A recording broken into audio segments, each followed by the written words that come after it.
My boyfriend left me just because I went to the party he tried to stop, so I stayed quiet and planned a surprise ending he never saw coming. Matt and I go way back, like 6th grade back. We were just a couple of 11-year-olds who clicked instantly. I remember the first time we met. He had this goofy smile and a knack for making everyone laugh, even the teachers. We ended up being seatmates, and before I knew it, we were best friends. It wasn't just the casual we hang out during recess type of friendship. It was the kind where you know each other's favorite snacks, secrets, and even the weird quirks no one else notices. We were inseparable from the get-go. Everywhere Matt went, I was there too. It's like we were stuck together, and honestly, neither of us minded.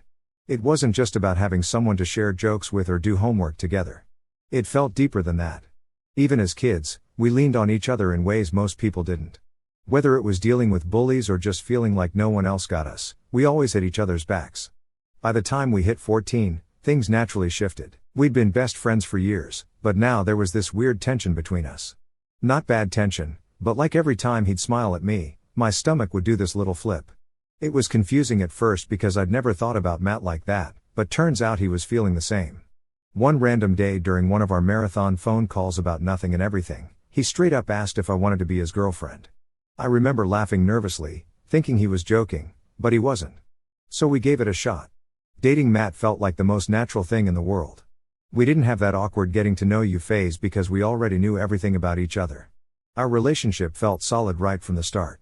Sure, we had our fair share of dumb teenage arguments, mostly about things like who left the last slice of pizza or who was worse at math. Spoiler, it was him, but even those fights never lasted long. We always found our way back to each other, stronger than before. Fast forward a few years, and we were still going strong. But then life threw a major curveball at me. My parents died when I was 17. It was a car accident, sudden and brutal. They didn't have close ties with their families, so when they passed, I was pretty much left alone. That's when Matt's family stepped in without hesitation. They took me in like one of their own. Moving in with them was a game changer. I don't even know how to describe it, but Matt's mom, she's got the biggest heart ever. She treated me like her own daughter from day one. She cooked for me, made sure I was okay, and just cared. It wasn't just her, though. Matt's siblings, his older brother Jake and his 2 younger sisters Lily and Emma, became my new family. They didn't have to do any of it, but they did, and I'll forever be grateful for that. Living with Matt brought us even closer. We weren't just a couple anymore, we were partners navigating life together. He was there for me in ways I can't even begin to explain. I was a mess after my parents passed, but Matt never once let me feel alone. He'd stay up with me during those sleepless nights when the grief hit the hardest. He held me when I cried and cracked jokes when I needed to laugh. He was my rock, plain and simple. We shared everything, our hopes, dreams, fears, and even the dumb little things that only made sense to us. Matt wasn't just my boyfriend, he was my best friend, my family, my safe place. And the thing is, he made me feel special. It didn't matter that I wasn't the smartest or the prettiest girl around. In his eyes, I was enough. Now let me tell you a bit about Matt. This guy is something else. He's tall, like really tall, 6'3" to be exact. He's got this effortless charm that makes people instantly like him. He's funny, the kind of funny that makes your stomach hurt from laughing too much. And smart. Oh man, this guy is a genius. He's in med school and speaks 5 freaking languages. It's ridiculous how talented he is, but for all his amazing qualities, Matt had his insecurities, and honestly, that's part of what made him feel so real. He wasn't perfect, he had his flaws just like everyone else. One of his biggest hang-ups was about cheating. His aunt had cheated on his uncle, who ended up taking his own life because of it. Matt was really close to his uncle, and that experience left a deep scar on him. It made him a bit paranoid, especially when it came to me being around other guys. He trusted me, sure, but that fear of betrayal was always in the back of his mind. Despite that, we made it work. We had this unspoken understanding that no matter what life threw at us, we'd face it together. I can't explain it, but there was this feeling of forever between us. We were planning a future together, marriage, kids, the whole deal. It wasn't just talk, we genuinely believed we'd grow old side by side. Looking back, those early years were some of the best times of my life. We were young, maybe a little naive, but we had something real. We weren't just another teenage couple, we were partners, best friends, and so much more. Life had dealt us some pretty tough cards, but together we faced every challenge head on. I wouldn't trade those years for anything.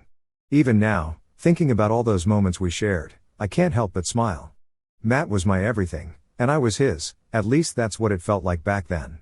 But as you'll see, life has a way of changing things, sometimes in ways you never see coming. So here's where things started to go sideways. Like I mentioned, Matt and I had a pretty solid relationship for years. We'd been through so much together, and I always felt like we could handle anything. But earlier this year, cracks started to show. It all began when I started spending more time with my friends. Don't get me wrong, Matt and I still spent plenty of time together, but I felt like I needed to hang out with other people too. I mean, we were together constantly, living in the same apartment, sharing everything. I wanted a little space, you know? Not because I loved him any less, but just to keep things balanced. But Matt didn't see it that way. He started getting weird about it, especially when I hung out with my guy friends. To be fair, he'd always been a bit jealous, but it felt like this time it was on another level. He would ask me a million questions every time I went out: who was going, what we were doing, when I'd be back. It was like he couldn't handle me having a life outside of him. One night, we had a huge fight about it. I remember it so clearly. I was getting ready to go out, and he just snapped. "Why do you need to go out with them so much?" he asked, his voice already on edge. I tried to stay calm. "Matt, they're my friends. I'm not ditching you, I just want to spend time with them too." But he wasn't having it. "You're prioritizing them over me," he said, his eyes narrowing, especially him. He was talking about one of my closest friends, Jake, who Matt had never liked. That's when things got heated. He demanded I cut Jake out of my life. "He's not good for you," Matt said. "I don't trust him." I couldn't believe what I was hearing. "Matt, you can't just tell me who I can and can't be friends with. That's not fair." "Fair? What's not fair is you putting him above us," he shot back. We went back and forth, voices rising with every exchange. It wasn't just about Jake anymore, it was about control, trust, and a whole lot of unresolved issues. Matt couldn't let go of his fear that I'd betray him, and I was fed up with being treated like I had to choose between him and my friends. The fight ended with me storming out, slamming the door behind me. I needed air, space, anything to clear my head. But the argument didn't end there, it simmered, hanging over us like a dark cloud. A few days later, another situation blew up. I was planning to go to a party with some friends, and of course Jake was going to be there. Matt didn't like it one bit. He asked me not to go, claiming he wasn't feeling well, headache, slight fever, the works. Part of me wanted to stay and take care of him, but another part of me felt like he was just using it as an excuse to keep me from going. We argued again. "I'm not going to that party to hurt you, Matt," I told him. "I just need a night out." "But why tonight? Why when you know he's going to be there?" he asked, his voice filled with frustration. "I'm not cutting Jake out of my life just because you're uncomfortable," I said, trying to stay firm but not harsh. "You have to trust me." "I do trust you," he replied, though his tone said otherwise. "It's him I don't trust." It was a no-win situation. No matter what I said, he was stuck in his head about it. Finally, I told him I was going and walked out the door. I needed to feel like I still had some control over my own life, even if it meant pissing him off. That party turned out to be a turning point, but not in the way either of us expected. After that night, everything changed. The fights became more frequent, more intense. It wasn't just about Jake or my friends anymore, it was about our entire relationship.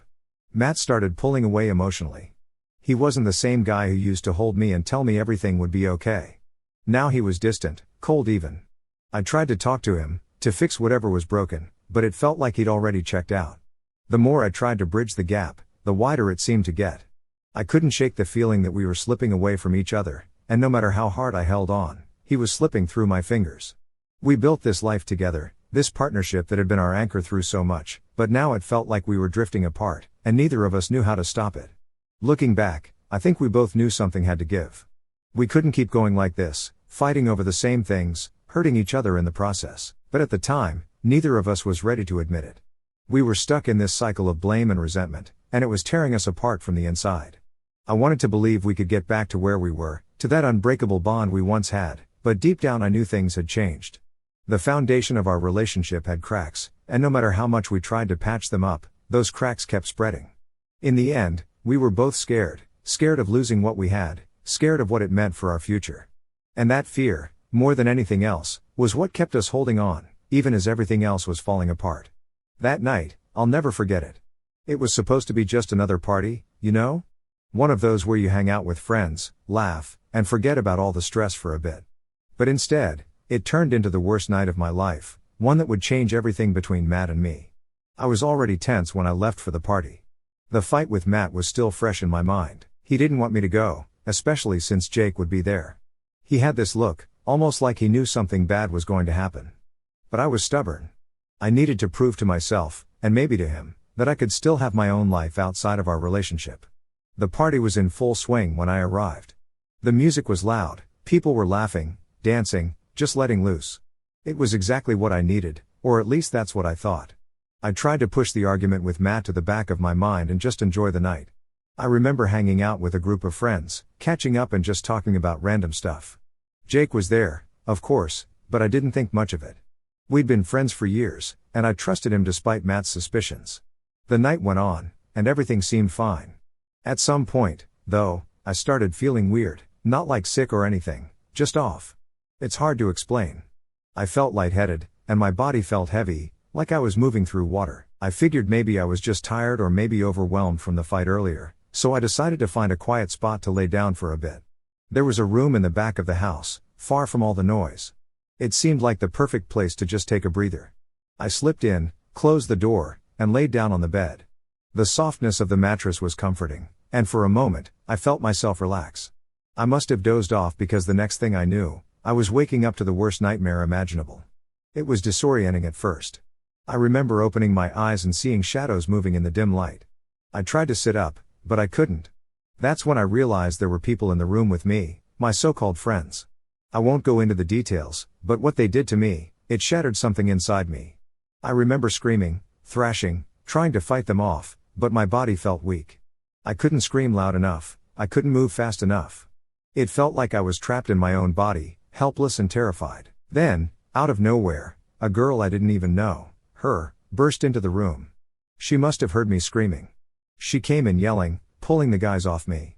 Her voice was like a lifeline, dragging me out of the nightmare. More people started showing up after that. Chaos erupted. The guys who hurt me got beaten up pretty badly. I can still hear the sounds of fists hitting flesh, the yelling, the chaos. Someone called the cops, and everything after that was a blur. I remember being taken to the hospital, the bright lights, the questions from the nurses and police.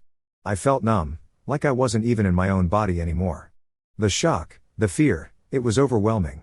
2 of the guys were arrested on the spot.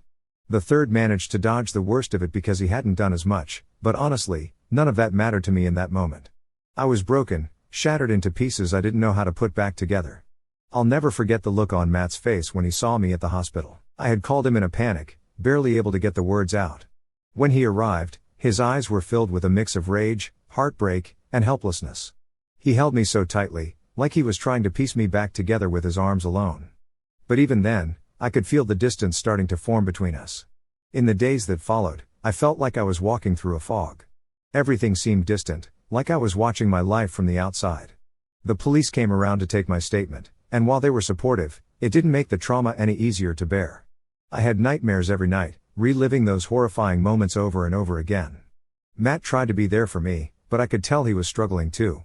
He was always the strong one, the one who held me up when I couldn't stand, but now we were both broken in our own ways.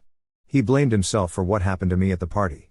I could see it in his eyes, even though he never said it out loud. The party had become a turning point, not just for me but for us. Our relationship had always been strong, built on trust and love, but now it felt like we were standing on a crumbling foundation. The trust was still there, but it was cracked, fragile. And the love, it was still there too, but it was buried under layers of pain and guilt. I didn't know how to move forward, how to heal from what had happened. All I knew was that the life I had before that night was gone, replaced by a new reality I wasn't ready for. And Matt, he was trying to be my rock, but even rocks can crack under enough pressure. After that night, nothing felt the same. I mean, how could it? I thought things between Matt and me would go back to normal eventually, but instead it felt like there was this invisible wall between us, and no matter how hard I tried to tear it down, it stayed up. In the beginning, Matt was everything I needed. He was there for me in ways I didn't even know I needed someone to be. He took care of everything, cooking, cleaning, making sure I took my meds. He even started going to all my therapy appointments with me. I know he was trying so hard to help, but even with all that, I could feel him pulling away. The thing is, Matt and I used to be super close, like best friends on top of being in love. We'd talk about everything, even the dumbest little things. But now, conversations felt forced. He'd ask how my day was, but it felt like he wasn't really listening. He'd sit next to me on the couch, but there was this distance, like he was there physically but his mind was somewhere else. I started to notice little things too, like how he'd avoid eye contact when we talked about anything even remotely serious, or how he'd go quiet whenever I brought up the past, especially that night. It was like he was trying to pretend it didn't happen, but I couldn't. It was there, hanging over us like a dark cloud, and no matter what, I couldn't shake it. Then there was the physical side of things. Before everything happened, Matt and I were super close in that way.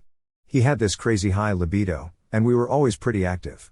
But after the incident, it was like that part of our relationship just disappeared. At first, I didn't think much of it. I mean, we were both dealing with a lot, but as the weeks turned into months, I started to realize something was seriously wrong. I tried to initiate things a couple of times, but he always had an excuse. I'm tired, or not tonight, I have a lot on my mind. At first, I brushed it off, thinking he just needed time, but it kept happening. Every time I reached out, he'd pull away, like he couldn't even stand the thought of being close to me like that. It hurt a lot, not just because I missed that part of our relationship, but because it made me feel like I was broken, like I wasn't enough for him anymore. I started questioning everything. Was it me? Was it what happened? Did he not find me attractive anymore? I couldn't stop those thoughts from creeping in, and the more they did, the more insecure I felt. One night, I tried to talk to him about it. I worked up the courage, sat him down, and asked him straight out, Matt, what's going on with us? Why do you keep pulling away? He looked at me with this tired expression, like he wanted to say something but couldn't find the words. After a long silence, he finally said, I'm just dealing with a lot right now. It's not you, I promise. But that wasn't enough for me. Matt, we used to be so close. Now it feels like you're a million miles away. I don't know how to fix this if you won't talk to me. He sighed and rubbed the back of his neck, a habit he had when he was stressed. I don't know how to explain it, he said. I love you, but everything feels different now. Different, that word hit me like a punch to the gut. Different meant things weren't going back to how they used to be. Different meant we were stuck in this weird limbo where we loved each other but couldn't figure out how to be together anymore. I didn't push him after that. I didn't know what else to say, and honestly, I was scared of what I might hear if I kept pushing. So I let it drop, hoping that maybe, just maybe, we could find our way back to each other on our own. But things only got worse from there. The distance between us grew wider with each passing day. I started to feel like I was living with a stranger. We still did all the same things, ate dinner together, watched TV, went to bed at the same time, but it felt like we were just going through the motions. I missed him. I missed us. I missed the way we used to laugh together, the way we used to hold each other like the world couldn't touch us. But now, it felt like the world had won, and we were both too tired to fight it anymore. I tried to keep myself busy, focusing on therapy and finding ways to heal, but no matter what I did, that emptiness inside me wouldn't go away. And Matt, he was there, but not really. He'd sit next to me on the couch, his arm draped over my shoulders, but it didn't feel the same. It felt like he was doing it out of obligation, not because he wanted to. Every night, I'd lay in bed staring at the ceiling, wondering how we got here. How did we go from being so in love, so connected, to this? I knew we both wanted to fix things, but it felt like neither of us knew how. I tried to hold on to hope, to believe that we could get through this, but deep down I couldn't shake the feeling that something fundamental had shifted between us, something that couldn't be undone. And that scared me more than anything else. I guess I always knew something was wrong, but I didn't want to admit it to myself. Matt had been distant for months, and every time I tried to get close to him, it felt like he was slipping further away. I kept telling myself it was just the stress from everything we'd been through, that we'd figure it out. But deep down, I knew it was more than that. The night I found out the truth started like any other. We were sitting on the couch, both staring at the TV but not really watching. The silence between us was deafening. I couldn't take it anymore, so I decided to do something I'm not proud of. I snooped through his phone. I know it's a total invasion of privacy, and I hated myself for doing it, but I was desperate. I needed answers, and Matt wasn't giving them to me. So while he was in the shower, I grabbed his phone and started scrolling. At first, there was nothing unusual, just the usual texts with friends, emails, and some random notifications. But then I found a conversation with his older brother Jake. My heart sank as I read through their messages. It was like a punch to the gut. Matt had been pouring his heart out to Jake, telling him everything he couldn't tell me. The more I read, the harder it was to breathe. He wasn't cheating on me, but in some ways, what I found felt even worse. He blamed himself for what happened to me at the party. He felt like he should have stopped me from going, like he failed to protect me. But that wasn't even the worst part. The worst part was what he said about us, about me. Every time I tried to get close to him, he couldn't help but think about that night, about those guys. He said it made him sick, that the thought of other men being with me ruined everything we had. He used to be proud that we were each other's firsts, that we had something special, but now he felt like that was taken away from him, from us. I couldn't believe what I was reading. It was like all the air had been sucked out of the room. Matt, the guy who had always been my rock, the one person I thought I could count on, felt like I was tainted. And the worst part, he saw me as a victim, someone who needed saving, not the girl he fell in love with. There was one message that stuck with me the most. Matt told Jake that he loved me, but he didn't know if he could ever look at me the same way again. He said that when he looked at me, all he could see was what happened, not the girl he used to know. He didn't say it outright, but I knew what he meant. He didn't see me as his partner anymore, he saw me as someone who needed to be fixed. I felt like my heart was being ripped out of my chest. I wanted to scream, to cry, to do anything to make the pain go away, but instead I just sat there, numb. I didn't even realize Matt had come back into the room until he asked, "What are you doing?" I jumped, quickly locking his phone and setting it down like it burned me. "Nothing," I mumbled, but my voice cracked. He knew something was up. "What did you see?" he asked, his eyes narrowing. I couldn't lie to him, not after what I had just read. "I saw the messages with Jake," I admitted, my voice barely above a whisper. For a moment, he didn't say anything. He just stood there, staring at me like he didn't know what to do. Then he sat down next to me, letting out a heavy sigh. "I didn't want you to find out like this," he said quietly. "Find out what, Matt? That you don't love me anymore?" I snapped, the anger and hurt bubbling to the surface. He shook his head, his eyes filled with guilt. "It's not that I don't love you. I do. But everything's changed. I don't know how to deal with it."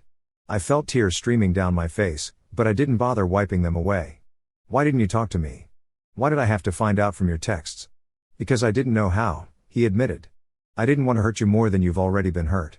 And honestly, I didn't know how to face it myself." We sat in silence for what felt like forever. The weight of everything we had been avoiding was finally out in the open, and it was suffocating. I didn't know what to say, and clearly neither did he. Finally, I broke the silence. "So what now?" I asked, my voice shaking. "Are we just supposed to pretend everything's fine? Because I can't do that."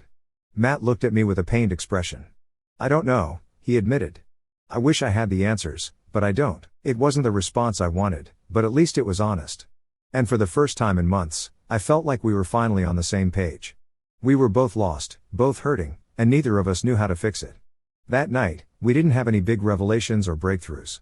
We just sat together, holding on to each other like we were both afraid to let go. And maybe in that moment, that was enough. I woke up to silence, not the comforting kind you get used to when everything feels normal, but the kind that feels off. You know, when the air feels heavier and something in your gut tells you that something's wrong. I reached over for Matt, expecting to feel his warmth next to me, but the bed was cold. That's when I noticed the note. It was sitting on his pillow, neatly folded like he'd planned this carefully. My heart started racing before I even opened it. My hands were shaking as I unfolded the paper. The handwriting was unmistakably his, neat, careful, almost like he didn't want to smudge the ink. But what hit me was the first line, "I'm sorry." That was all it took. My mind went into overdrive, imagining all the worst-case scenarios. I forced myself to keep reading, though my vision blurred with tears. "I'm sorry for everything. I've been trying to be strong for both of us, but I can't do it anymore. I've realized that staying here is only hurting you more. You deserve better than someone who sees you through the lens of pain and fear. I wish I could be the man you need, but I failed you. I can't be that person anymore." I stopped reading for a second, choking on my breath. I couldn't believe what I was seeing. He was gone. He wasn't just leaving for the day or a weekend trip, he was leaving us, the life we built, the promises we made. Gone. "Please don't think this is your fault. It's not. This is all on me. I've tried to push through, but every time I look at you, I'm reminded of what happened, and I hate myself for not being able to let it go. You need someone who can love you without any shadows hanging over them, and I'm not that person anymore." I read those words over and over, hoping they'd start to make sense, but they didn't. How could he think leaving me was the answer? After everything we'd been through, all the nights we spent trying to hold each other together, this is where we ended up? "I'm leaving because I love you too much to keep hurting you. I know it doesn't feel like love right now, but it's the only way I know how to protect you from the mess I've become. Please don't wait for me. Move on. Find happiness. You deserve that." I threw the note across the room. I couldn't take it anymore. The weight of his words crushed me. I felt betrayed, abandoned, but most of all, I felt empty. The one person who was supposed to stick by me, who promised we'd get through this together, was gone. I sat on the edge of the bed, staring at the note lying crumpled on the floor. Every part of me wanted to scream, to cry, to break something, but I couldn't move. It was like my body had shut down, refusing to process the reality of what just happened. Matt wasn't coming back. He didn't give me a chance to fight for us, to even say goodbye. He just left. I kept replaying our last conversation in my head, searching for clues, anything that would have hinted this was coming. But there was nothing. He seemed distant, sure, but I thought we were still trying. I thought we were still us. I spent hours sitting there, replaying every moment we shared, trying to piece together where it all went wrong. Was it the fights, the silence between us, the way he couldn't look at me anymore? Maybe it was all of it, or maybe none of it. The truth is, I'll never really know what was going through his mind when he wrote that note. As the day dragged on, I kept expecting to hear the door open, for Matt to walk in and tell me it was all some horrible mistake. But the hours turned into days, and there was nothing, no calls, no texts, no signs of him anywhere. He was gone, just like that. His family didn't know where he was either. His mom called me, frantic, asking if I'd heard from him. When I told her about the note, her voice cracked. "He's running away," she said. "He thinks he's protecting you, but he's just scared." Scared, that word stuck with me. Matt wasn't just scared for me, he was scared of himself, of what he couldn't handle anymore. And instead of facing it, he ran. I wanted to hate him. I wanted to scream at him for leaving me like this, for making me feel like I wasn't worth fighting for. But I couldn't, because deep down I knew he thought he was doing the right thing.